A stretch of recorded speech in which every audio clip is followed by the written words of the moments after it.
Okay, hello all you crazy people out there. My name is Dragonite. Welcome back to the Stanley All Parable. of his co-workers were gone. What could it mean? Stanley decided to go to the meeting room. Perhaps he had simply missed a memo.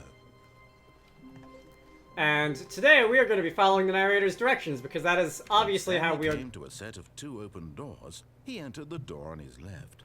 We entered the door on our left. Okay. This was not the correct way to the meeting room. Oh, shut up. I had a Stanley 50-50 chance of getting it right. Perhaps he wanted to stop by the employee lounge first, just to admire it. Wow. Yes. This room. What a beautiful room. But eager to get back to business, Stanley took the first open door on his left. The first open door on his left. I believe that's this one. This left? Let's see. Stanley was so bad at following directions, it's incredible he wasn't fired years ago. A2. I think that says falling hazard.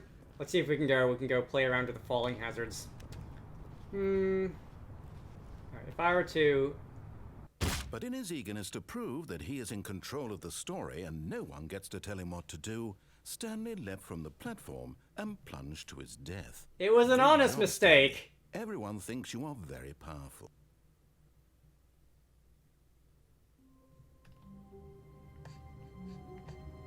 This is sort of like my office. When Stanley came to a set of two open doors, he entered the door on his left. Got it. Okay, so let us not fall to our dooms this time. Warning, do not jump from the cargo lift while it is in motion. Will cause death. Penalty for misuse of cargo lift, $1,000. Penalty for jumping off the cargo lift, $5,000. Okay.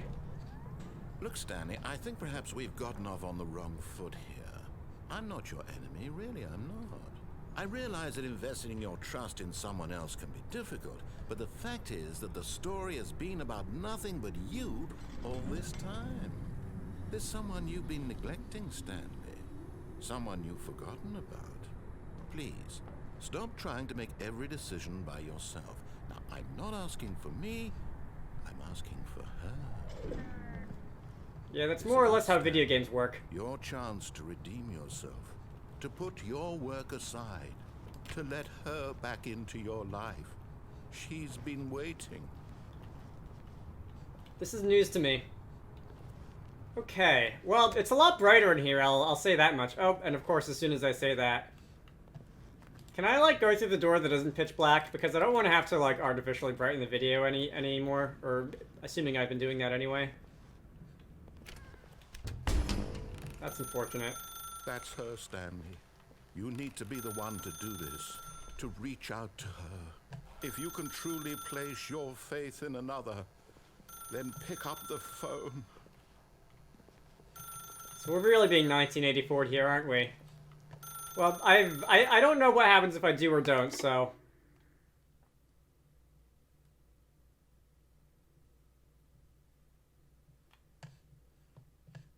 Oh, Stanley, is that you? Hold on, sweetie. Sorry to keep you waiting. I'm just pulling the bread out of the oven. All right. Okay, there we go. All right, now, I want you to come in and tell me all about your day. Gotcha! Oh, come on. Did you actually think you had a loving wife who'd want to commit their life to you? I'm trying to make a point here, Stanley. I'm trying to get you to see something. Come inside. Let me show you what's really going on here. Do I have to? Anyway, I'm pretty sure this is not a horror game. This is a very sad story about the death of a man named Stanley. Good morning. Please press F on your keyboard. I will do that later, but first I can't go through this because somebody barricaded it with a sofa. Interior designer should be fired. Okay. So after I press F to pay respects, which I guess is the only thing I really can do in here because there's not a lot of space to move. Stanley is quite a boring fellow. He has a job that demands nothing of him, and every button that he pushes is a reminder of the inconsequential nature of his existence. Press T. I see there's some like artifacting on the shadow maps here. That's unfortunate. It's like where's the light coming from? Is it? I guess this window.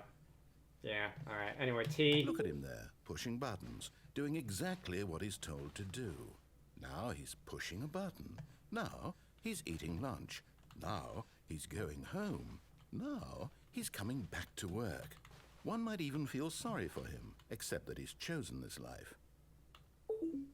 Press P.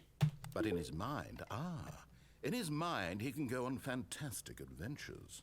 From behind his desk, Stanley dreamed of wild expeditions into the unknown, fantastic discoveries of new lands.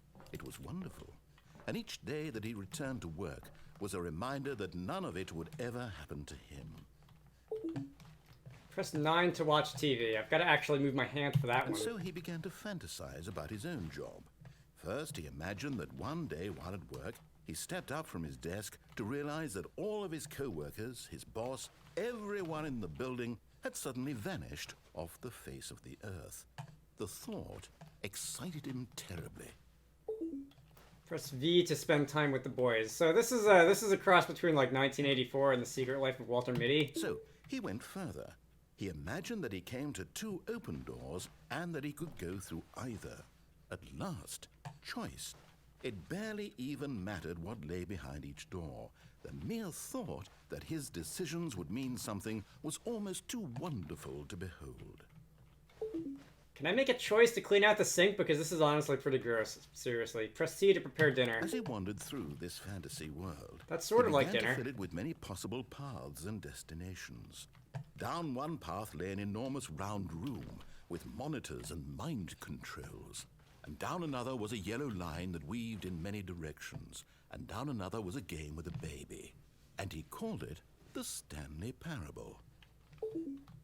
Press V to tell your kids a story, which we'll just imagine that we have. It was such a wonderful fantasy, and so in his head he relived it again, and then again, and again, over and over, wishing beyond hope that it would never end, that he might always feel this free. Surely there's an answer down some new path, mustn't there be? Perhaps if he played just one more time. Can I, like, move this mannequin somewhere else? Because it's kind of in my way. Press T. But there is no answer. How could there possibly be? In reality, all he's doing is pushing the same buttons he always has. Nothing has changed. The longer he spends here, the more invested he gets, the more he forgets which life is the real one.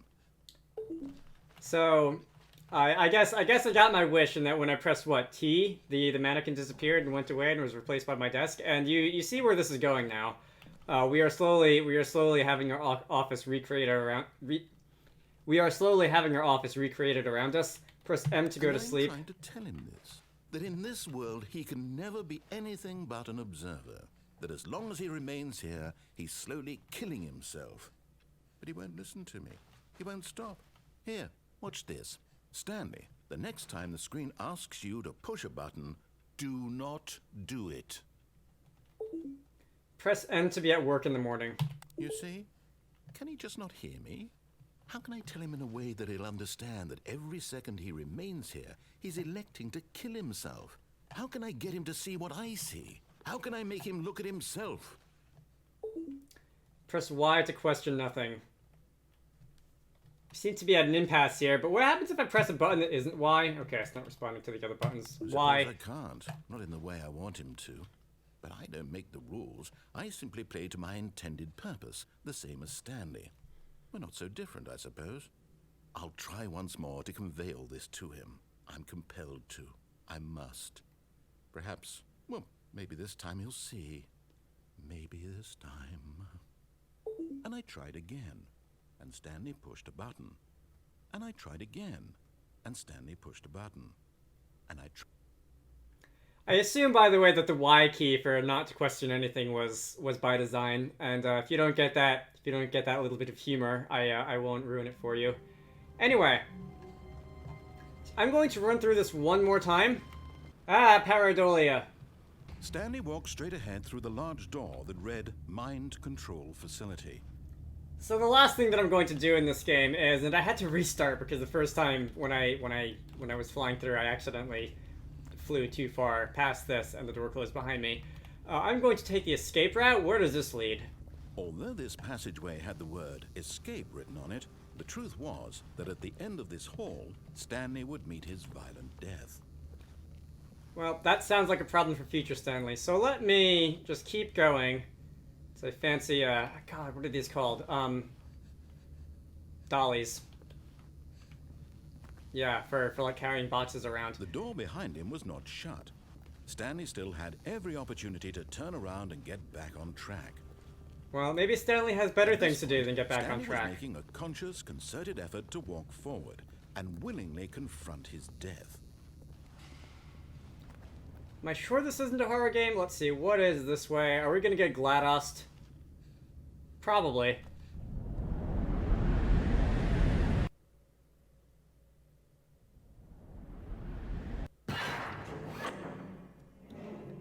Alright, well, we haven't gotten GLaDOS'd yet. As the machine whirred into motion and Stanley was inched closer and closer to his demise, he reflected that his life had been of no consequence whatsoever. Stanley can't see the bigger picture. He doesn't know the real story, trapped forever in his narrow vision of what this world is. Perhaps his death was of no great loss, like plucking the eyeballs from a blind man. And so he resigned and willingly accepted this violent end to his brief and shallow life. Farewell, Stanley. Alright, well, I don't know what I was expecting, precisely. "Farewell, Stanley," cried the narrator, as Stanley was led helplessly into the enormous metal jaws. In a single visceral instant, Stanley was obliterated as the machine crushed every bone in his body, killing him instantly. Boy, I hate it when that happens. Alright, so that machine is stopped. There is something down there. There's boxes down here. There's no funny writing on them this time. And the Stanley parable. Alright, it's rather dark in It would here. be just a few minutes before Stanley would restart the game, back in his office, as alive as ever. What exactly did the narrator think he was going to accomplish? I don't know, that's a good question. Where are we now? This is a little bit of a fancier looking place When than, every path you can walk has been created for you long in advance, death becomes meaningless, making life the same. Do you see now? Do you see that Stanley was already dead from the moment he hit start? That's how game design works. Nature paintings. Okay, Stanley's computer. Fancy. Office layout. The blueprint shows the office from the beginning of the game. The path from Stanley's office to the two doors was the first part of the game that was built.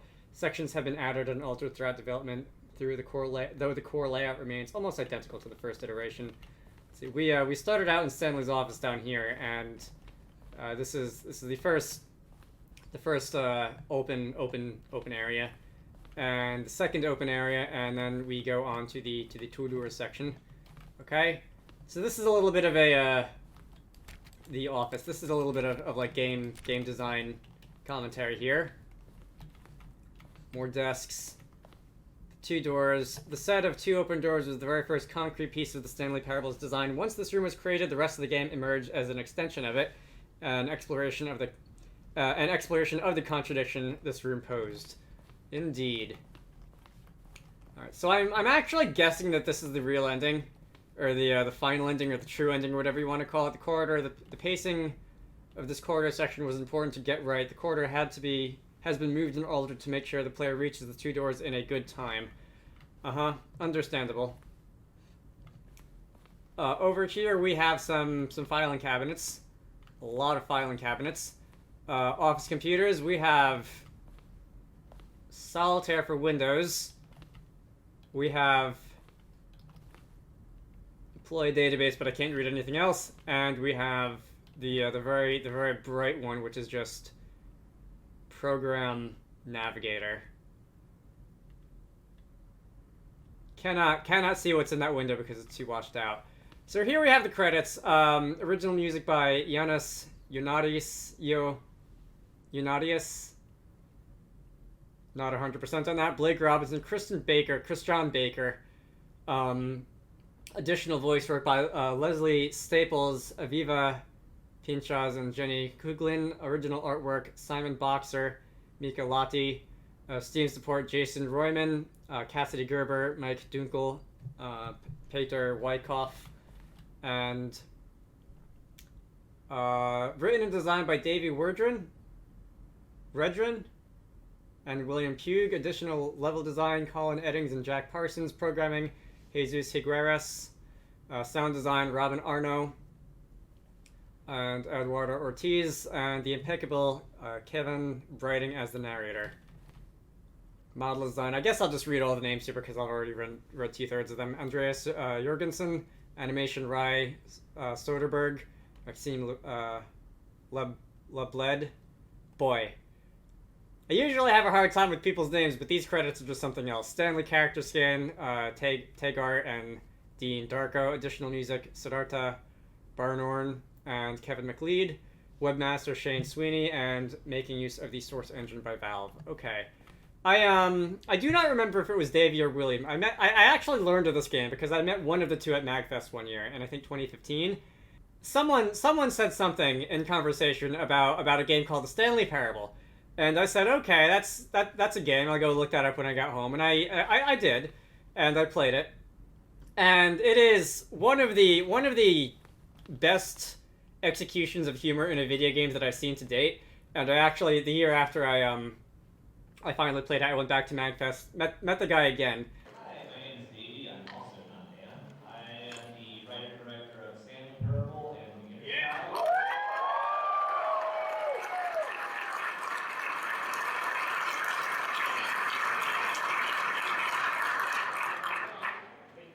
And said, thank you for making that game. A few years ago at MagFest, I met this guy who made a game called the Stanley Parable, and I said I might as well check it out. And I finally did, and it was possibly the funniest game I've ever played, so thank you. A question, actually. And I definitely think it was worth it. I haven't gone through all of the endings. There have been some choices in the game that I have not made. If you want to do this yourself, I do encourage you. Again, I will have the link to the Steam store page in the video description, so you can go and take the downstairs route instead of the upstairs route to the boss's office or whatever some of the other ones were. I can't remember. I'm pretty sure there are more choices than that I didn't make. And see what you find. So let me just go around. I'm pretty sure that this is going to be the end. I don't think there's going to be much more. The maintenance room. Concept art. I assume that's concept art.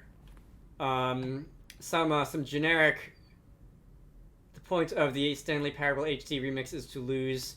Was that clock there before? I don't remember. More endings, fewer endings, more narrators, fewer narrators, more Stanley, less Stanley. Alright. The lounge. Is this the same lounge design as is in the game? I thought the carpet was blue. The office, the pencil sharpener, the telephone. And this is just a computer museum with the Stanley Parable. Cargo lift. Several telephones. In a previous version of the choice leading to the apartment ending, a timer will give you 15 seconds to pick up the phone. Note, picking up the phone would lead to a different ending. I was wondering if anything would happen if I didn't, but I didn't really feel like standing around and finding out.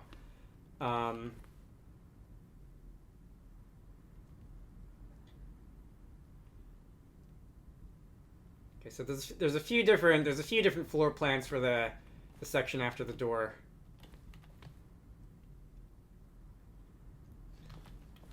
Oh no, okay, so this was just plans that were discussed in design. Okay.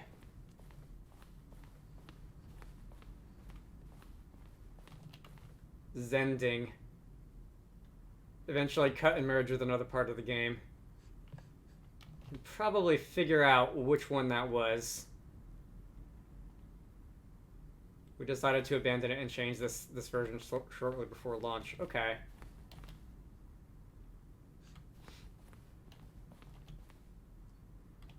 The escape menu.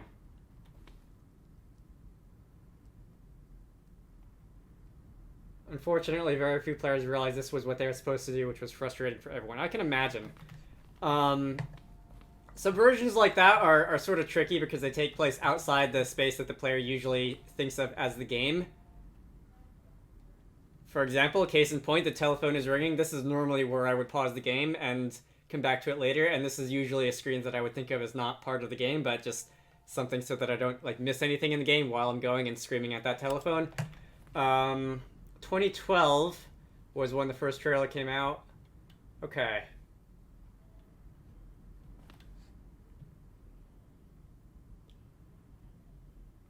Shut up, telephone.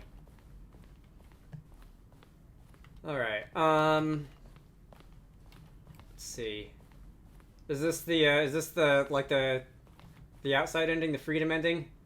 This is the freedom ending as it existed in the beta, which is a little bit more rural, dirt road instead of something resembling pavement. One of the desks. Okay. I think I'm not going to poke around this entire museum because there are other things that I would like to do, and I've spent quite a bit of time in here.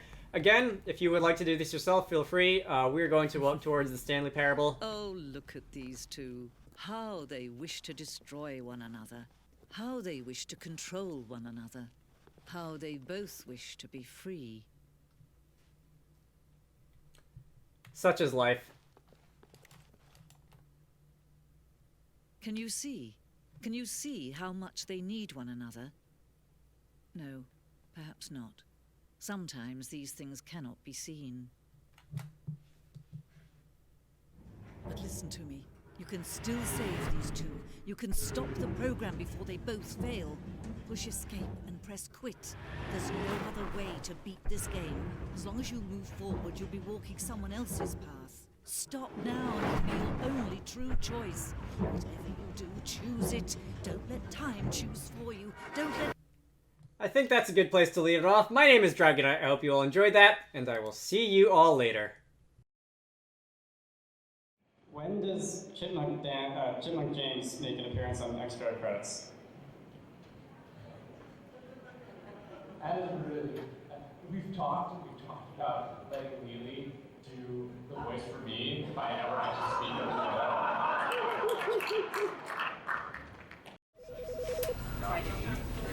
Like, yeah, but, you know, because I wanted to put him down here, basically, right? And with that example, on the streets, does it work from the, like, does it still work?